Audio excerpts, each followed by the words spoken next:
Oke, kedua HP ini adalah HP yang paling banyak banget dibicarain orang, tapi bukan baiknya nih, bukan bagus-bagusnya nih banyak dibicarain sama orang, melainkan harga yang lumayan overpriced. Kok bisa gitu bang? Nah, gue bakal coba cari tahu, sebenarnya gue udah tahu, gue bakal coba bahas di video ini. Lumayan cukup detail lah. Kita di sini bahas mengenai harganya, kenapa penilaian orang terhadap kedua HP ini lumayan mahal. Dari sisi apa yang didapat, dari sisi harga beli, harga jual, dan lain-lain. Ya, kedua handphone ini adalah iPhone XR dan iPhone 11. Handphone ini produk dari Apple, jadi segmentasinya buat iPhone user only. Kalau di compare dengan Android yang meskipun flagship juga sebenarnya agak kurang head to head ya, nggak apple to apple juga, karena segmennya juga beda ya. Tapi gue bakal coba bahas dari sudut pandang user Android lah. Ketika kita ngelihat atau ngebahas sebuah iPhone XR atau iPhone 11, kenapa bisa overpriced. Nanti di menit-menit agak-agak pertengahan lah gue coba bahas. Jadi lo tonton video ini sampai kelar. Oke, kalau lo nanya ke gue sih sebenarnya lebih prefer ke Android atau iPhone 11 atau XR. Kalau lo nanya ke gue pilih mendingan tipe iPhone yang sudah layar OLED kalau lu nanya ke gue ya. Cuman budget seharga OLED yang ada di iPhone itu yang masih oke, itu hampir-hampir seharga motor cuy. Jadi menurut gue kalau lu budgetnya 4 juta 5 juta ya balik lagi jatuhnya lu nggak bisa dapetin iPhone boba. Sampai saat ini kalau lu mau beli iPhone boba itu lumayan effort ya. Duit yang lu harus keluarkan tuh lumayan effort. Let's say kayak lu pengen boba dengan bentuk boxy kotak itu ya lu beli iPhone 12. iPhone 12 resmi aja lu budget 5 juta jauh dari kata cukup. Jauh dari kata cukup, masih kurang banget. Apalagi poni bentuk boxy dan ada dynamic island. Bah, itu udah paket combo. Lu siapin 10 juta juga nggak dapat sama sekali. Nah bagi sebagian orang kalau ngelihat kayak gitu tapi nggak dipakai secara fungsional, lu benchmark nggak lu mentokin juga untuk dari sisi pemakaiannya, lu dikasih Antutu yang tinggi, jatuhnya lu cuman beli gengsi aja, lu beli model bobanya, lu mau beli model kotak ya, lu beli biar kelihatan baru gitu HP lu ada dynamic island ya bukan poni lagi. Nah hal-hal kayak gitu tuh yang ngebuat orang tuh menilai iPhone tuh mahal gitu. Padahal kalau dipakai memang ada fungsinya bukan sekedar gengsi. Nah sekarang kita bakal coba bahas iPhone XR dulu deh. Kenapa orang pada bilang iPhone XR ini lumayan overpriced? Ya harga segitu mendingan beli ini beli itu. Sebenarnya nggak bisa dibilang salah. Karena memang pada dasarnya iPhone yang satu ini tuh Apple menciptakan bukan yang terbaik-terbaik ya di kelasnya. Jadi pada saat pembuatan iPhone XR ini di bawah gen ini aja yang lebih tua maksud gue. Kayak iPhone X biasa itu layarnya udah OLED cuy. Poni layar OLED ya. Sedangkan tiba-tiba ujuk-ujuk bla bla bla bla cilup ya produk Apple Croak nih. Toto melahirkan sebuah iPhone poni yang layarnya bukan OLED gitu. Jatuhnya kayak turun kasta gitu. Nah pada saat itu lahirlah sebuah iPhone XR. Dan pada saat itu gue nggak beli memang karena gue nggak terlalu tertarik pada saat itu. Tapi sekitar 2 atau 3 tahun setelah rilis, nah gue coba buat pakai dan anjir. Dari si iPhone 11 Pro gue switch ke iPhone XR, lu tau gak? Yang gue rasain adalah wah ini HP kayak mainan, terlalu ringan, terlalu enteng gitu. Padahal nih HP berat ya kan. Kalau lu yang biasa pakai Android harga 1 juta 2 juta lu pegang XR, itu XR berasa berat.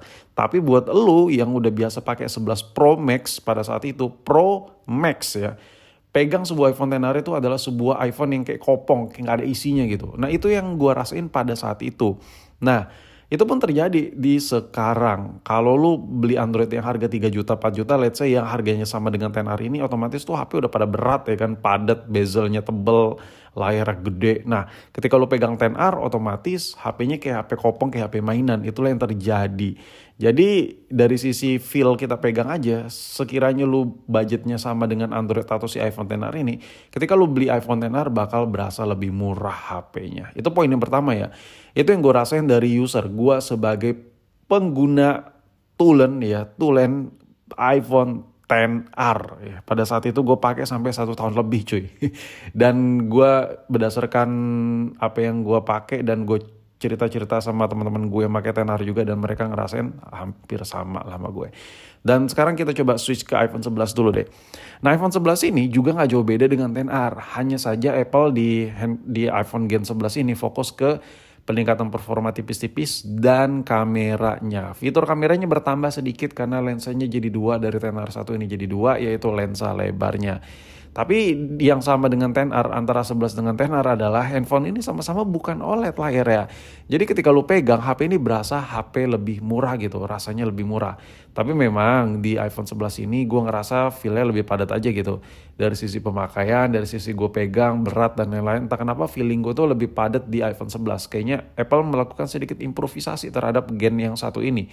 Cuman ketika lu udah biasa pakai Android yang harga-harga kasta-kasta tinggi dan lu pakai iPhone 11, nah lu bakal ngerasain sama kayak XR juga, berasa murahnya. Nah ini gue ngebahas ini aja udah 5 menit lebih ya. Ini baru pembahasan dari rasa kita megangnya aja. Itu baru dari rasa kita megang.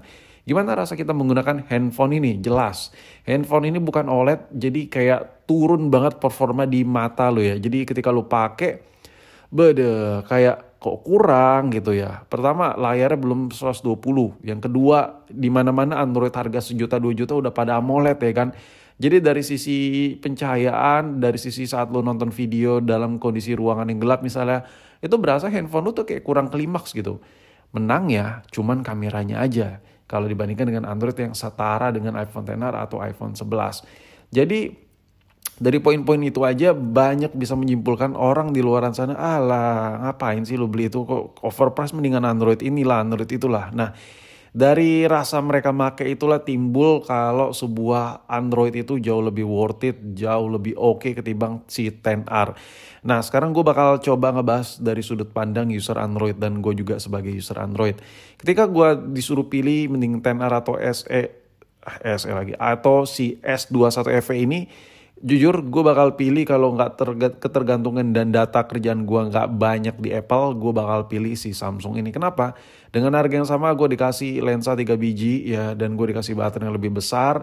Dari sisi performa kalau dibandingkan XR ya, kita lihat benchmark ya di harga yang sama, bahkan lebih murah si S21 FE ini.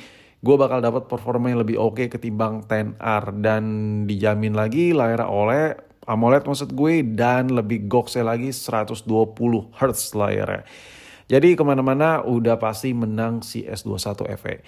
Nah ini dari sudut pandang sebagai user Android. Dan lu bisa lihat layarnya lu bisa set di 120 atau 60 Hz. Bebas. Nah sedangkan di iPhone XR, iPhone 11, fitur kayak gini tuh nggak ada. Meskipun harganya setara ya kan. Nah tapi di awal video gue udah sempat bilang ya, kalau ngebandingin iPhone dengan Android itu bagaikan langit dan bumi. Dari sisi penggunaannya, bukan dari sisi kastanya ya. Kayak nggak sejalan gitu, makanya kayak nggak apple to apple aja buat dibandingkan. Tapi di sini gue bilang kayak gini hanya mereferentasikan dari sudut pandang sebagai user Android lah. Inilah alasan yang menurut gue kenapa XR dan 11 lumayan overpriced di mata orang.